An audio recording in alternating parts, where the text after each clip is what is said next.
माला फेरू न हरि भजू, मुख से कहूँ न राम। माला फेरू न हरि भजू, मुख से कहूँ न राम। मेरा हरि मुझे भजे, मैं पाऊं विश्राम। मेरा हरि मुझे भजे, मैं पाऊं विश्राम। मोको कहाँ ढूंढे रे बंदे, मैं तो तेरे पास में। मोको कहाँ ढूंढे रे बंदे, मैं तो तेरे पास में। खोजी होए तुरंत मिल जाऊं, एक पल की तलाश में। खोजी हो तुरंत मिल जाऊं, एक पल की तलाश में। मोको कहाँ ढूंढे रे बंदे, मैं तो तेरे पास में। मोको कहाँ ढूंढे रे बंदे, मैं तो तेरे पास में।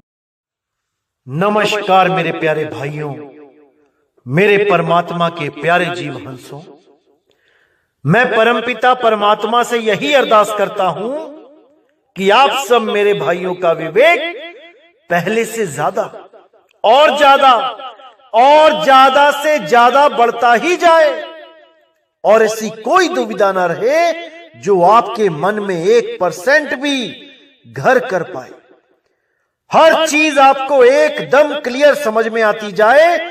मैं बस यही अरदास करता हूं अपने मालिक से, अपने परमपिता परमात्मा, अपने बंदी छोर से। और मैं यही चाहता हूं कि आप सब भी इस भरम जाल से बाहर आ जाओ, इस सपन लोक से बाहर आ जाओ, और ऐसा बाहर आओ कि दोबारा ये सपना कभी देखो ही ना। क्योंकि इसी सपने की वजह से आज आपको ये सुख दुख का भारी बोझा उठाना पड़ रहा है। अगर ये सपना देखा ही ना होता तो कोई भी सुख और दुख आपके जीवन में नहीं आता। लेकिन जो गलती कर दी है, अब उसको सही करने का समय आ चुका है मेरे भाइयों। और अगर ये समय एक बार निकल गया तो मेरे भाई हाथ पल्ले कुछ नहीं रहेगा, कुछ नहीं रहेगा। इसलिए मेरे भाई अभी होश कर लो, अभी कुछ नहीं बिगड़ा है, अभी समय है। अगर एक बार ये समय निकल गया तो पछताने के सिवा कुछ हासिल नहीं होगा, कुछ हासिल नहीं होगा। इसलिए अच्छी तरह समझ जाओ कि मैं क्या समझाना चाहता हूं। बिना पक्षपात किए हर चीज को गहराई से समझो, तब एक एक चीज समझ में आएगी कि मैं बताना क्या चाहता हूं। तभी ये भरमभूत आपके जीवन से बाहर जाएगा, जब आप इस ज्ञान को अच्छी तरह समझ लोगे। इस ज्ञान को समझने के लिए जरूरी नहीं कि आप हिंदू ही हो, या मुसलमान हो, या सिख हो, या ईसाई हो, तभी समझ में आएगा। इस ज्ञान को समझने के लिए आप केवल इंसान बन जाओ, इतना बहुत है। अगर आप इंसान बन के, केवल एक आम इंसान बन के इस ज्ञान को समझोगे तो एक एक चीज समझ में आएगी। भूल जाओ क्या है आपका धर्म, भूल जाओ क्या है आपकी जात, भूल जाओ क्या है आपका नाम। केवल उस अल्लाह वाहिगुरु गॉड परमात्मा को कैसे पाना है, इस पे विचार करो। छोड़ दो सब कुछ, केवल उसको कैसे पाना है इस पे जोर दो। फिर देखो कैसे रास्ता नजर आता है। तभी मेरे भाई, तभी कल्याण होगा, अन्यथा इन्हीं गलियों में धक्के खाते रह जाओगे। आज देख लो क्या हालत हो गई है। ये जो गुरु बैठे थे, जो कहते थे कोई भी बीमारी हो हमारे पास आओ, हम टीबी ठीक कर देंगे, हम कैंसर ठीक कर देंगे, हम ये ठीक कर देंगे, हम वो ठीक कर देंगे, आज लंबे लंबे पर्चे निकाल के बैठे हैं कि भाई कोई मत आना, कोरोना वायरस जानलेवा है, हमारे पास मत आना। ये एक बार बला टल जाए फिर आ जाना भीड़ लगाने, दान चंदा देने, फिर हम मना नहीं करेंगे। लेकिन अभी मत आना भाई, अभी कोई हमें हाथ मत लगाना, अभी कोई हमारे माथे मत टेकना, क्योंकि इन महाराज जी लोगों को भी मौत का खौफ हो गया है। जो लोग आपको निर्भय करने के दिलासे देते थे, आज वही मौत की काली परछाई से डरते छुप रहे हैं। जो लोग आपको ये बोलते नहीं थकते थे कि घबराना मत मौत से, गुरु लेने आएगा, आज वही लोग आपके आश्रम आने पर प्रतिबंध लगा के बैठे हैं कि कोई ऐसा भगत ना आ जाए और हमारे पैर ना छू ले आके कि पता लगा हमें भी कोरोना वायरस हो गया। खुद को भरोसा नहीं है कि उनको उनका गुरु लेने आएगा कि नहीं, आपको भरोसा देने में लगे हैं कि आपको आपका गुरु लेने आएगा। मेरे भाइयों, अभी भी इन लोगों को पहचान जाओ, अब भी नहीं पहचानोगे तो कभी नहीं पहचान पाओगे। ये केवल झूठी दिलासा देते हैं, झूठी आशा देते हैं कि गुरु लेने आएगा। ऐसा कुछ नहीं होता भाई। उस गुरु की खोज करो जो डेथ बेड पर भी तुम्हारे साथ होगा, जो मृत्यु की शैया पर भी तुम्हारे साथ होगा, जो कभी नहीं कहेगा कि आश्रम मत आना, जो कभी नहीं कहेगा कि ये चेले तुम मेरे पास मत आना। तुम्हें चाहे कोढ़ हो जाए, तुम्हें चाहे कोरोना वायरस छोड़ो, कोरोना वायरस का बाप हो जाए, वो तब भी तुम्हें मना नहीं करेगा कि मेरे पास मत आना। उस गुरु से प्रेम करो। कौन है वो गुरु? शब्द गुरु है वो। वही शब्द गुरु है जो कभी किसी कोरोना वायरस से नहीं डरता, जो कभी किसी काल से नहीं डरता। इन गुरुओं की शरण में बैठे हो जो एक छोटे से वायरस ने ही हिला के रख दिए। इन लोगों पे आस लगा के बैठे हो जिनको एक छोटे से वायरस ने हिला के रख दिया। अभी समय है मेरे भाई, आंखें खोल लो, पहचान लो उस शब्द गुरु को, इससे पहले कि देर हो जाए, इससे पहले कि तुम्हारे प्राण पखेरु उड़ जाएं। अपने प्राणनाथ को पहचान लो मेरे भाइयों, पहचान लो। वही प्राणनाथ सारे जगत का प्राणनाथ है, वो सारे जगत का जगदीश है। उसी के लिए बोला गया था, जब आएगा बीसम बीसा, ना रहेगा ईसा, ना रहेगा मूसा, राज करेगा जगदीसा। इसका मतलब यह है, साफ बोल दिया, साफ समझा दिया कोड में कि 2020 में ऐसा समय आएगा जब ईसा और मूसा, यानी कि शरीरों की बात हो रही है यहां पे, कि ऐसा ज्ञान चलेगा कि शरीरों के भेद को खत्म कर दिया जाएगा। ईसा मूसा के यहां ताले लग जाएंगे और राज करेगा जगदीसा। वो गुरु राज करेगा जो सारे ब्रह्मांड का गुरु है, जो शब्द गुरु है, जो कभी भेदभाव नहीं करता हिंदू मुस्लिम सिख ईसाई में। उस शब्द गुरु का राज होगा 2020 के बाद पूरे 1000 सालों तक, क्योंकि 2020 की परिस्थितियों के बाद इतना विवेकी हो जाएगा ये जीव कि अपना भला और बुरा पहचानने लगेगा। उसको समझ में आ जाएगा कि किसी धर्म से जुड़ने से मुक्ति नहीं होती, उस जगदीश को याद करने से मुक्ति होती है, जो सब धर्मों से श्रेष्ठ है, हर धर्म से ऊपर है। और वही जगदीश इस दुनिया में एक संत के रूप में आता है, सब जीवों को समझाता है, सही ज्ञान देता है और अपना नाम ज्ञानी धरवाता है।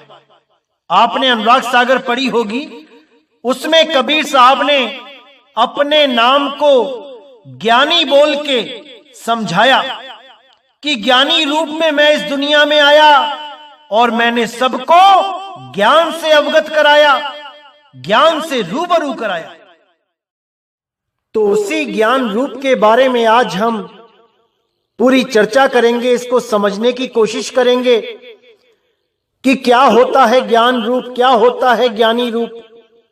आज इसके ऊपर पूरा विवेक लगाएंगे।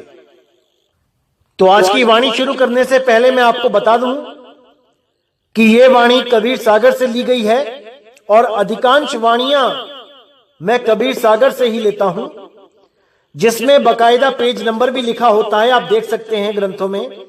और जिसमें नहीं लिखा होता है वो केवल इसलिए नहीं होता है क्योंकि ये फोटोज मैंने बहुत पहले ली थी, क्योंकि बहुत मोटा ग्रंथ है कबीर सागर, इसको उठा के यहां वहां जाना बहुत मुश्किल हो जाता है।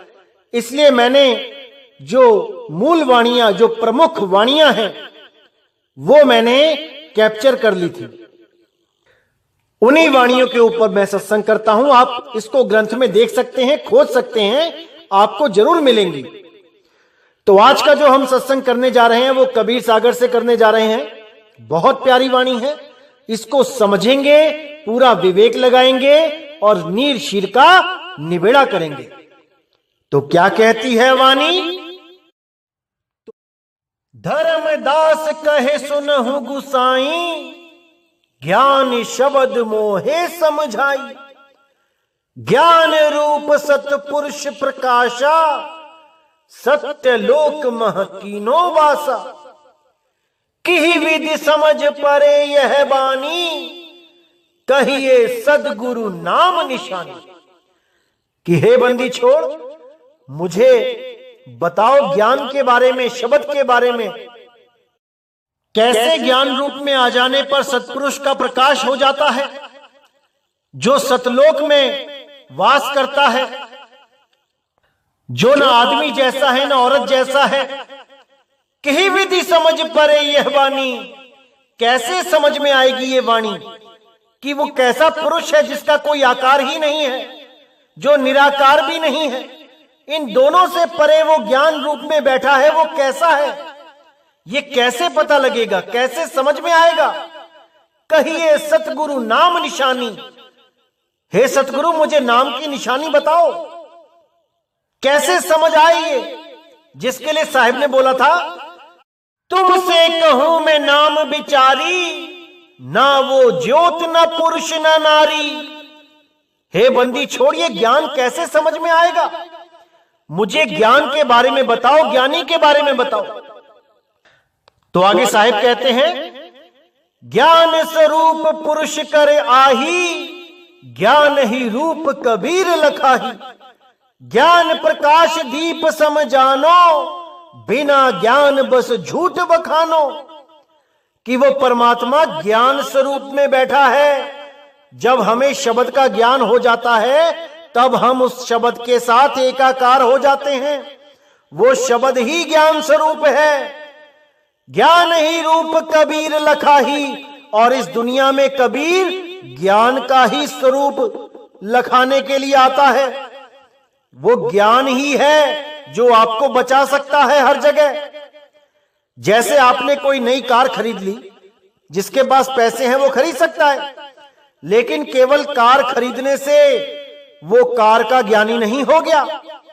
उसको कार चलाने का भी ज्ञान होना चाहिए, नहीं तो 50 करोड़ की कार खरीद के भी वो एक्सीडेंट कर बैठेगा। उस कार को चलाने का ज्ञान ही आपको उस कार से कुछ आनंद प्राप्त करवा सकता है।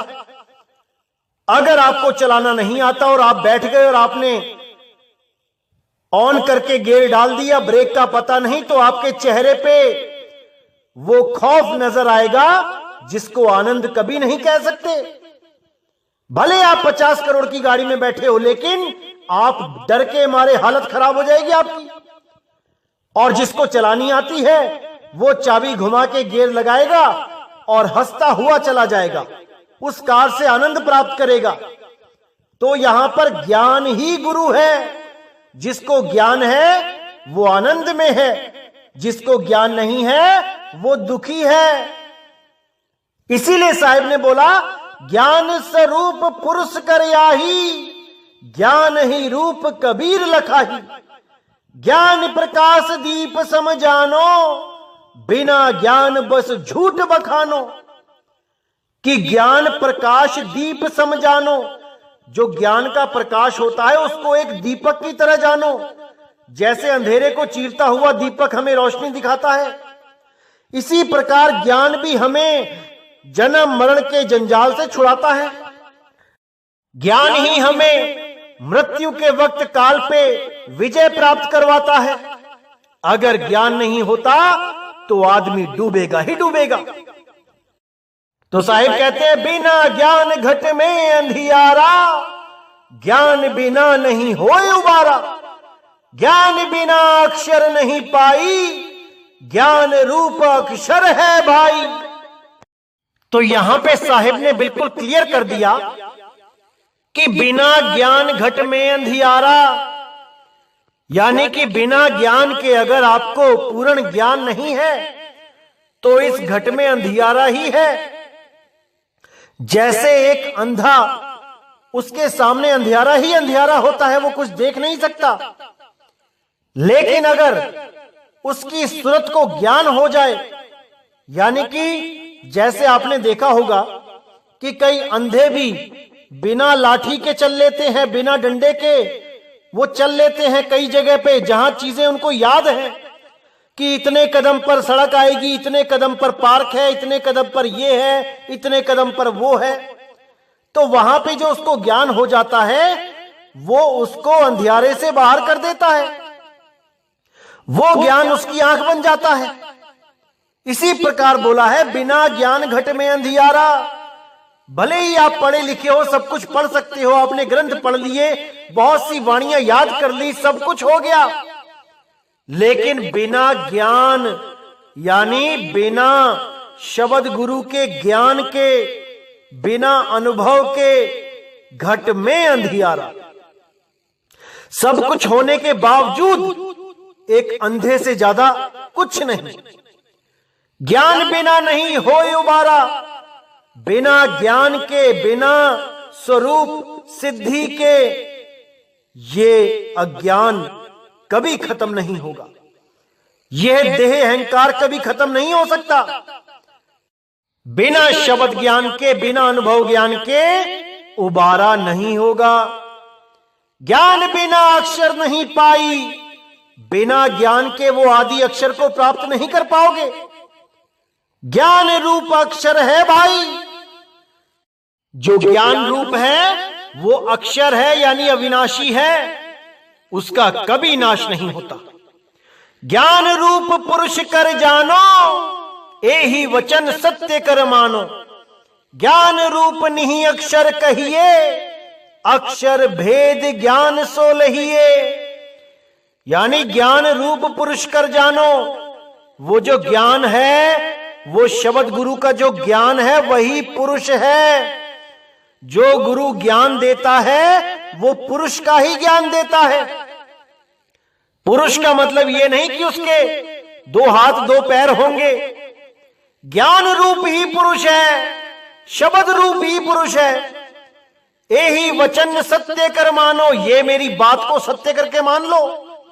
ज्ञान रूप नहीं अक्षर कहिए, ज्ञान रूप अक्षरों में भी नहीं आता कि कोई अक्षरों का सहारा देके कहे कि ऐसा है वो ज्ञान, ये है नी अक्षर। अरे ये अक्षरों से परे है। अक्षर भेद ज्ञान सो लहिए, यानी उस आदि अक्षर का भेद जब मिल जाता है वही ज्ञान है, वही परम ज्ञान है। नी अक्षर हो ज्ञान ही जानो, अक्षर नी अक्षर पहचानो। ज्ञान शब्द पूर्ण करे अंशा, ज्ञान जान जन सो मम वंशा।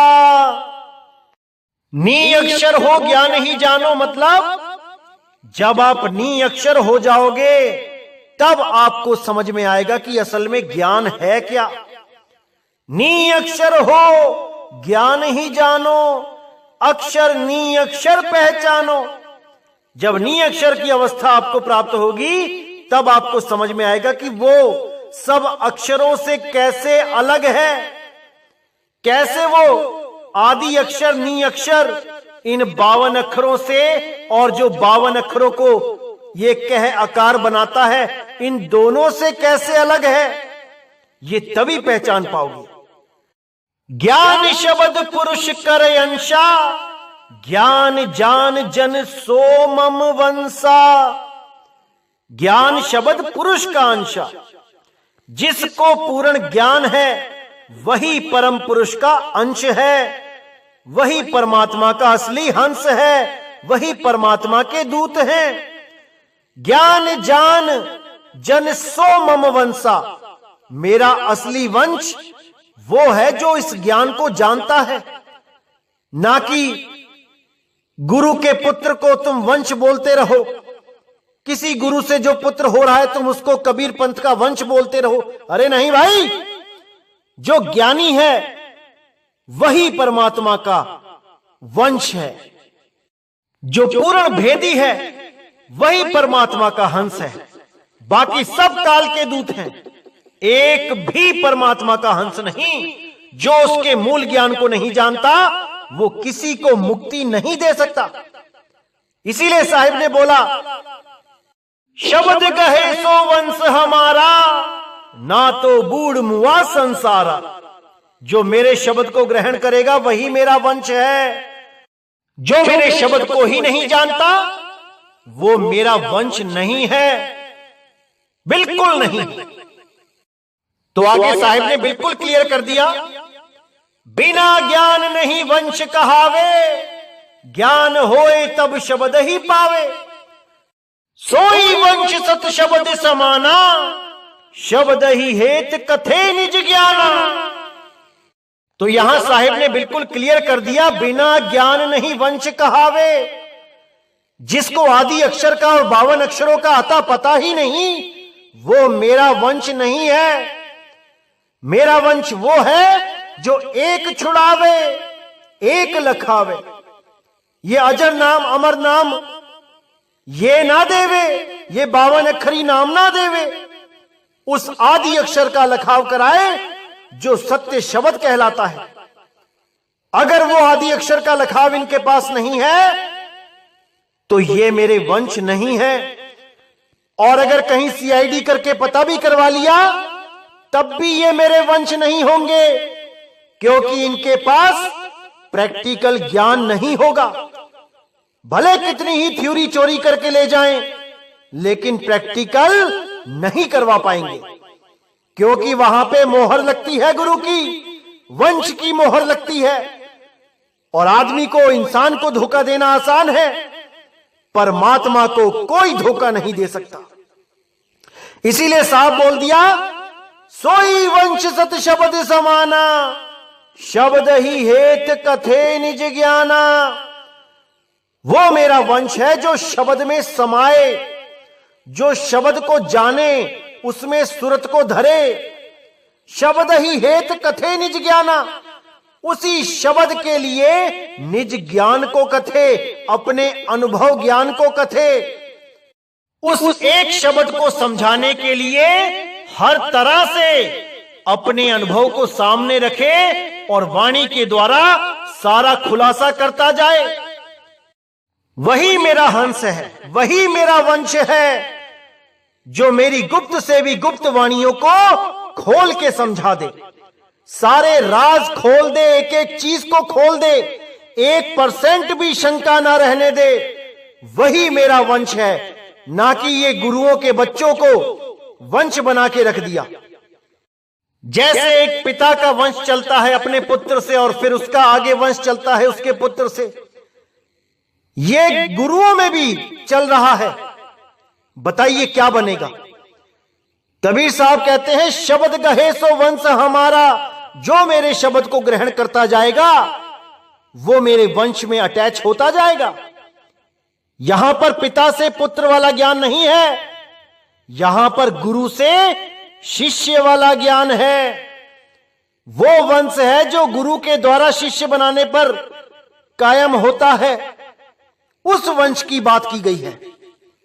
तो आगे साहिब कहते हैं, कहे कबीर विचार के सुनियो हो धर्मदास, जो यह शब्द ही पाए है करी है लोक निवास। तो यहां साहिब कहते हैं कि हे धर्मदास सुनो, विचार करो, जो ये शब्द को पाएगा, जिस शब्द की महिमा बताई जा रही है, जो भी उस शब्द गुरु को पालेगा, जो 52 अक्षरों से परे है, जो सारे मंत्रों से जाप से परे है, जो उसको पालेगा केवल वही लोक में निवास करेगा, करी है लोक निवास। लेकिन वो कौन सा लोक है? लोक अलोक शब्द है भाई, जिन जाना तिन संशय जाई। वो लोक अलोक शब्द है, शब्द वही शब्द गुरु है जिसमें सुरत को संभालना है। सुरत समाए शब्द में, वाको काल न खाए। तो उसी शब्द गुरु की आराधना करनी है, उसी शब्द गुरु में सुरत को धरना है, तभी बात बनेगी मेरे भाई, तभी ये भवबंधन खत्म होगा, अन्यथा ये ऐसे ही चलता रहेगा। तो इस वाणी में ज्ञान स्वरूप पुरुषकर आही, इस वाणी में ज्ञान को ही पुरुष बताया गया है, ज्ञानी को ही पुरुष बताया गया है। ज्ञानी ही ज्ञान का लखाव कराता है, वही पुरुष संत बन के आता है, वही परमात्मा एक संत का रूप धारण करके आता है और अपना लखाव कराता है, यानी ज्ञान कराता है, बोध कराता है। उनमें कोई फर्क नहीं होता, शब्द में और संत में कोई फर्क नहीं होता, शब्द में और कबीर में कोई फर्क नहीं होता। इसी के बारे में नाम प्रकाश में भी तीसरा भेद बताया गया है, जिन्होंने पढ़ी है वो बहुत अच्छी तरह समझेंगे। देखिए क्या कहती है वाणी। तीजा भेद में कहो गंभीर, जाहि भेद से मिले कबीर। गुरु कबीर का सब घटवासा, गुप्त प्रगट कुछ अजब तमाशा। जहां संत तहां प्रगट भयऊ, जहां असंत गुप्त तहां रहेऊ। गुप्त प्रगट कैसे कै बूझे, बिन गुरु ज्ञान आंख नहीं सूझे। सबकी कहे कबीर कहावे, जेहि लख परे सो मोह मन भावे। तो इस तीसरे भेद में सदगुरु मदनपति साहिब जीवात्मा तथा गुरु में एक रूपता दिखाते हुए यह स्पष्ट करते हैं कि तात्विक दृष्टि से आत्मा तथा सदगुरु कबीर में कोई भेद नहीं है, अर्थात गुरु और शिष्य आत्म स्वरूप से एक जैसे ही हैं। भेद केवल इतना ही है कि सतगुरु कबीर जीवन मुक्त आत्मा है, वे सदैव ज्ञान अवस्था में रहे, जिसके कारण वे देह बंधन में नहीं बंधे, तथा जीवात्मा अज्ञान के कारण मुक्त अवस्था से देह बंधन में बंध गई। शुद्ध निर्मल आत्मा सतगुरु कबीर साहिब का ही रूप है। सतगुरु मदन साहिब जी कहते हैं कि तीसरे भेद के माध्यम से सतगुरु कबीर साहिब के स्वरूप का परिचय दूंगा। यद्यपि यह भेद कुछ कठिन अवश्य है, किंतु कुछ भी हो, जिज्ञासु इसको समझकर सतगुरु कबीर साहिब के संदर्भ में निभ्रांति हो जाएंगे। सतगुरु कबीर आत्म दृष्टि से प्रत्येक व्यक्ति के घट घट में रम रहे हैं। उस घट में उनका रूप प्रत्यक्ष है, जिसे आत्म परमात्म स्वरूप का यथार्थ बोध हो गया है। यानी जिसको आत्म परमात्म का बोध हो गया, वो स्वयं ही कबीर साहब का रूप हो जाता है, तथा उस घट में गुप्त हैं, जिसे आत्म परमात्म स्वरूप का बोध ज्ञान ही नहीं हुआ। गुप्त एवं प्रगट के इस रहस्य को वही समझने में सक्षम या समर्थ होंगे, जिन्हें सतगुरु का ज्ञान उपदेश प्राप्त हो जाएगा। बिना उपदेश ज्ञान का साक्षात्कार हुए कोई भी मनुष्य सतगुरु कबीर के स्वरूप को समझने में सफल नहीं होगा।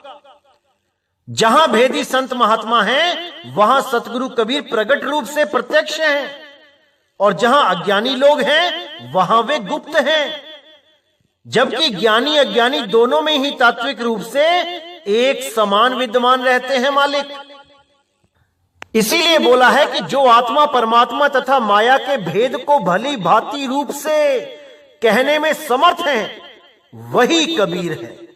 सदगुरु कबीर कहते हैं कि मेरा यह ज्ञान जिसे भी भली प्रकार दृष्टिगत होता है, वही मेरा प्यारा है, अर्थात वही मुक्ति पद का अधिकारी है। तो ये वाणी जो मैंने दिखाई है, इसको दिखाने का क्या मकसद था मैं आपको बता दूं। क्योंकि कई लोग ये समझते हैं कि जैसे बाबा नानक को, धर्मदास जी को, गरीबदास जी को, मदन साहिब जी को, अन्य संतों को कबीर साहब ने खुद आके नाम दिया, ऐसे ही अब भी वो स्वयं आके ही नाम देंगे, एक एक जीव को नाम देंगे आके। कुछ लोग ऐसे भ्रम में भी रह जाते हैं और अपना अनमोल जन्म बर्बाद कर बैठते हैं। तो इन वाणियों के द्वारा मैं उन लोगों को यह संदेश देना चाहूंगा कि जो भी वक्त का गुरु पूर्ण ज्ञान को लेके प्रचार करता है, जो वक्त का गुरु उस सार शब्द का भेदी और अनुभवी है, वो ही इस वक्त का कबीर है। उनकी ही शरण में जाके आपको शब्द का भेद प्राप्त करना चाहिए और भक्ति करनी चाहिए। यूं समय बर्बाद करने से कुछ हासिल नहीं होगा। इस भ्रम से निकल जाओ कि कबीर साहब हर जीव को आके नाम देंगे तभी पार होंगे। कबीर साहब ने साफ बोला है कि 13वें पंथ हम ही चले आए और सब पंथ मेट के एक पंथ चलाएं। इन वाणियों में कोड लगे होते हैं। जब वो कोड खुलेंगे तो हर चीज समझ में आने लग जाती है। लेकिन अभी इस वाणी का कोड खोलने का समय नहीं आया है, इसलिए मैं अभी इसका कोड नहीं खोलूंगा। लेकिन आप लोग से मैं यही बोलूंगा कि वक्त का सतगुरु ढूंढो जो पूर्ण शब्द भेदी हो, जिसको शब्द का अनुभव हो चुका हो। वही आपके सारे भ्रम तोड़ सकता है। आपके लिए वही कबीर साहिब है। कोई अलग से कबीर साहिब के आने की आस मत लगाओ कि कोई अलग से आएंगे, एक एक जीव को जगाएंगे। अरे शब्द रूप में वो जगा ही रहे हैं, बस पहचानने वाली नजर चाहिए। इसीलिए बोला साहिब ने, जहां संत तहां प्रगट भयहू और जहां असंत गुप्त तहां रहूं। जहां पर कोई भी संत सत्य की बात करता है तो वहां कबीर साहब प्रगट हैं, और कोई भी संत जो सत्य को नहीं जानता लेकिन भेष संतों वाला बना के बैठा है तो वहां पे वो गुप्त हैं। तो इसी को समझना है कि कबीर साहब कहां पे प्रकट होते हैं और कहां पे गुप्त होते हैं। इस भेद को जानने मात्र से सारे भ्रम टूट जाते हैं। तो इसी को समझना है हमने, इसी को जानना है, क्योंकि बिना शब्द के किसी का कल्याण नहीं हो सकता। तो मेरे भाइयों, एक एक शब्द पे विचार करना है, एक एक वाणी पे विचार करना है और अपने जन्म को सफल करना है, समय बर्बाद नहीं करना है। तो इसी के साथ आज का सत्संग मैं समाप्त करता हूं और अगला सत्संग बहुत जल्दी आएगा, जिससे आपके सारे भ्रम टूट जाएंगे और आपके विवेक में और बढ़ोतरी हो जाएगी। आप बिल्कुल चिंता मत करें, एक एक चीज को समझा दिया जाएगा, एक एक चीज को क्लियर कर दिया जाएगा। तो मुझे विदा करें। जय गुरु बंदी छोड़ वैराग साहिब, जय गुरु बंदी छोड़ साधु शरण साहिब, जय गुरु बंदी छोड़ बाबा नानक साहिब, बाबा गुरु अंगद देव साहिब, बाबा रविदास जी महाराज, बाबा धर्मदास जी महाराज, मेरे पलटू जी, भीका जी, मेरे सभी संत। जय जय सतगुरु बंदी छोड़ सतगुरु सत्य कबीर साहिब की सदा ही जय हो, सदा ही जय हो। मेरे मालिक की साहिब बंदगी।